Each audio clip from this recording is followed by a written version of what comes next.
আপনি বিবাহিত? বাচ্চা হয় না তো? বাচ্চা হোক তখন এই প্রশ্ন আর কাউকে করতে পারা লাগবে না, আপনার নিজের ভিতর থেকেই চলে আসবে।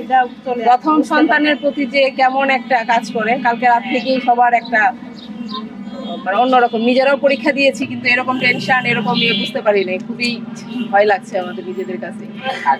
বাচ্চাকে সাহস দিচ্ছি যে আলহামদুলিল্লাহ তুমি ঠান্ডা মাথায় শুধু পরীক্ষাটা অ্যাটেন্ড করো, সবই পারবা। ওদের পড়া সবকিছুই যেন নার্ভাস না হয়ে যায়। ওদের বিভিন্ন কিছু ওরা ফেসবুকে দেখছে, সেনাবাহিনী মাঠে থাকবে, ডক্টর ইউনূসের কিছু ভাষা শুনছে যে প্রশ্নপত্র যেন খুব কঠিন করা হয় আমার আমলে, এগুলো শুনে শুনে ওরা একটু আতঙ্কিত যাচ্ছে, আর কিছু না।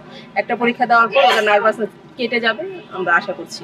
উপদেষ্টা আর্মি থাকবে মাঠে, এরকম কথাবার্তা শুনে বাচ্চারাও খুব আতঙ্কিত, বাচ্চারাও খুব ভয়ে ভয়ে পরীক্ষা দিতে গেছে। তারপর আলহামদুলিল্লাহ পরিবেশ সুন্দর, পরিবেশ খুবই সুন্দরভাবে, কোনো রাস্তায় কোনো যানজট কিছুই ছিল না। আলহামদুলিল্লাহ খুব ভালোভাবে বাচ্চারা এসে পৌঁছাতে পারছে। জি, আমার মেয়ে পরীক্ষা দিচ্ছে। আমরা আশাবাদী যে আমাদের মেয়েরা যারা আমাদের সন্তান, সবাই আমাদের সন্তান, যারা পরীক্ষার্থী তারা যেন খুব সুন্দর করে পরীক্ষা দিতে পারে এবং যেন ভালো একটা রেজাল্ট করতে পারে, এইটাই আমাদের পিতামাতা হিসেবে আমাদের কাম্য। জি আলহামদুলিল্লাহ, আজকে ডিসিপ্লিন খুবই ভালো ছিল, কোনো রকম কোনো সমস্যা হয়নি।